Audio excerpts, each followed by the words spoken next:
Assalamualaikum, alhamdulillah kue-kue khas Palembang ala dapur Rita Yudis.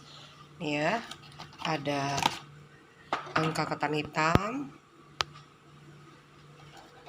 Nih, ini angka ketan original ya. Ini lapis pojo. Ini kue 8 jam. Alhamdulillah ya. Nih, kue 8 jam ini salah satu varian ya kue khas Palembang yang rasanya manis, legit, dan lemaknya.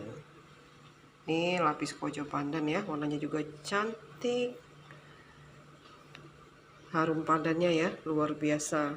Memang lemaknya. Nih, angka ketan hitam dan angka ketan original. Alhamdulillah.